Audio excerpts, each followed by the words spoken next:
How you doing? Good. How are I you, see. Dave? I saw you talking the other day. Boy, you really got onto this hobby. You know so much about minerals now. You're doing a wonderful job. I remember Thank you. when you went home. So you're doing great. So Thank you. give us a little spiel what you have. I see some very interesting things in this case. Well, what we have here is we decided to make a collaborative community case for the young mineral collectors, which is a new group that we started on Facebook to try to collect as many of these young people that are out there. Because I looked at it and I went, there's no way that there'd be as few as many people believe young collectors out there. Right? There's this impression that there's not many of us. And we sort of went, that can't be possible. These are too beautiful. These are too amazing. And so some friends and I sat down and we were like, we should make a website for young mineral collectors and form a community. Because for us, communities and the stories are so important. And on a whim, we made a Facebook group called Young Mineral Collectors and started adding people. And we, as of this morning, had like 124 members. Wow. And what we did coming up to the Tucson show is we went, you know what would be great if, there's the MAD groups, there's the meta groups where they're locationally based groups where people are putting together a collaborative case. Very good. What if we did the same thing, but from all over the world, and it's just young people? So all of us are the average age of mineral collectors divided by 2, so 40 and below. And we all love specimens, and what we did is we collected a bunch of pieces and we put together this case. The amazing part here is 4 of the specimens in this case are self-collected. Self-collected? Self-collected. We have specimens from people who are from Europe. We have specimens from people that are as young as 20. And it's just so cool to see the breadth of collecting that's going on, right? It's not just flash. It's not just self-collecting. It's not just weird locality collecting. In the same way that you see in sort of the more mature subset of collectors, right? We see this same demographic here. I mean, we've got a guy who collects old minerals. We have another guy who collects sulfides. It's really cool to see. So Phil Simmons from New Mexico has been self-collecting these. Very good. And he's getting some amazing material, and this is his favorite piece. It's just the aesthetics on it. And the crazy thing about this is it's 360. Exactly. It's perfect all the way around. Exactly. We had to figure out which side we wanted to put it on. And it's self-collected all at the same time. It's really That's cool. the epitome of collecting. When you have a specimen, you could look at it from all directions. Exactly. And what else in here? Some of your favorites. Kyle put in this really cute rhodochrosite. Okay. And yet on the same side, we've got this young man, Robert Collar. He's a friend of mine from school. He's been really into collecting, and he's saved up and got that really cool sphalerite and siderite epimorph. Beautiful. And it's just so perfect. Yes.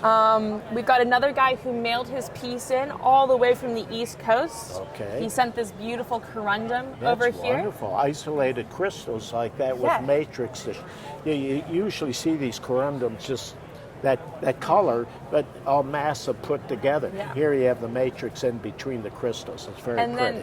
Then, on the same thing there's a young guy named Alec Vensky, and he's got old pieces. He collects specimens that have great provenance. He's fascinated with the provenance. So we've got those 2 pieces there. That's wonderful. I like hearing that, the variety of a way the younger generation is deciding what interest they have or what part of the collecting mineral fraternity. So I think that's a wonderful idea what you're telling me. And then we've got this fluorite over here that is just so perfect.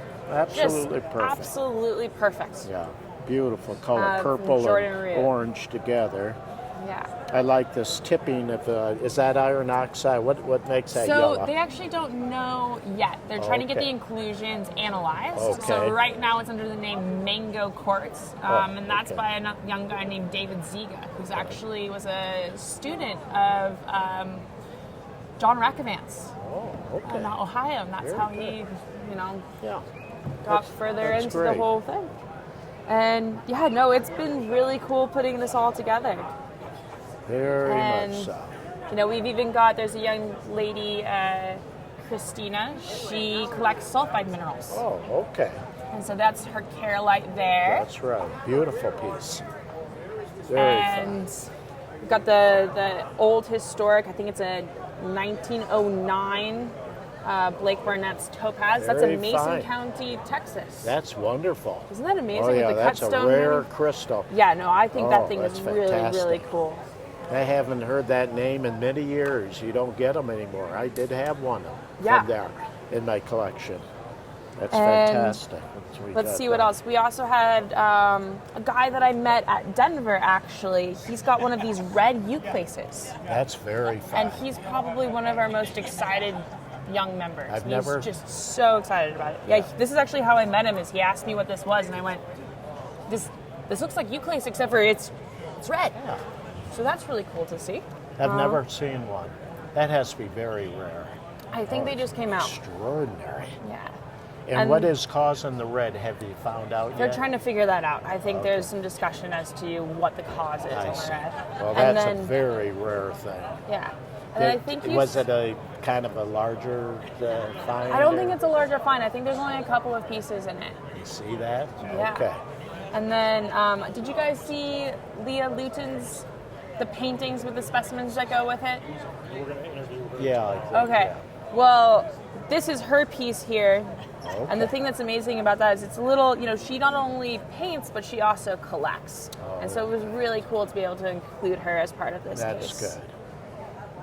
And the one in the corner, I see these blue lumps there. What is? The Ahoite? Yes. Yeah, so that's the same guy, this guy Mike.